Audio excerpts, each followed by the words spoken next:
Nous retrouvons Arnaud près du chantier de sa maison en paille, au milieu d'une douzaine de personnes. Voilà une image un petit peu à l'avenir une fois terminé ce que devrait être la maison.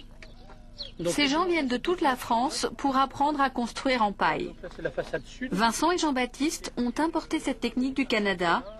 Voilà. Pour 165 € par personne, ils vont former les stagiaires à la construction en paille. Première étape, monter une ossature en bois. Les stagiaires vont découper et installer 500 montants de bois le long du soubassement avant de le remplir de paille. Pas besoin d'être un bricoleur chevronné pour participer à ce chantier. En tant que futur propriétaire, Arnaud suit l'avancement des travaux. On appuie comme ça directement. Dans l'histoire, je ne fais pas grand-chose. Je suis un petit peu tout le monde, à la fois la logistique, ceux qui ont besoin de vis, qui ont besoin de ceci, d'un outil ou autre. Donc je suis disponible en fait à chacun. Mais c'est vrai que je ne suis pas un acteur de ma propre construction, c'est plutôt les stagiaires qui sont acteurs de la construction. Une maison écologique, c'est aussi une histoire d'entraide et de partage. Militaires, ingénieurs, architectes, enseignants, les stagiaires viennent d'horizons différents. Avec la même idée en tête, un projet de maison écologique. Pour moi, le parpaing, c'est pas un matériau... c'est un matériau qui est très utile, hein, c'est pas le problème, mais pour construire une maison, il y a mieux. Donc pour construire un hangar comme il y a là derrière, c'est très bien parce que ça va vite. Une maison écologique qui nous coûte moins cher qu'une maison en parpaing ou etc. Donc pourquoi j'allie en fait l'économie avec l'écologie. Ça et ça, c'est censé faire le même diamètre. Construire une maison en paille est à la portée de tout le monde. Les morceaux de bois sont légers et s'assemblent comme un jeu de construction. Aujourd'hui d'avoir 5 femmes sur le chantier parce qu'en fait dans d'autres chantiers avec des parpaings qui sont lourds, qui sont blessants, c'est souvent une affaire d'hommes sans être macho, alors que là tout le monde peut travailler de manière efficace. 3 heures plus tard, place à la paille.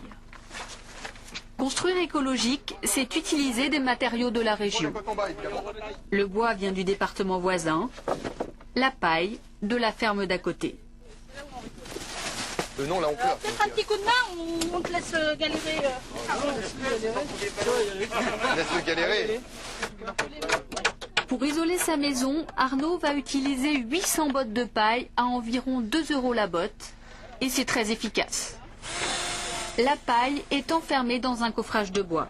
Verse dans le trou, verse dans le trou, verse dans le trou. Un mortier est ensuite coulé dans le coffrage au fur et à mesure que le mur se monte. Et puis là, on a besoin de l'énergie, hein. Être vif, il faut être vif là.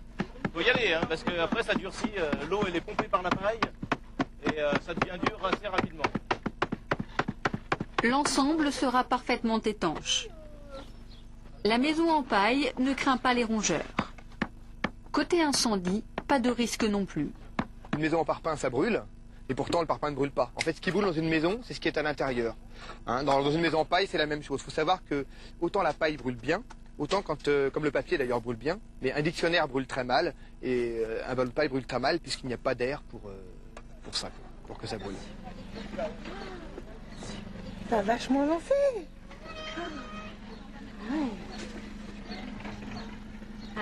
Alors, bah c'est super. Je suis pas trop émue. Non, c'est bien.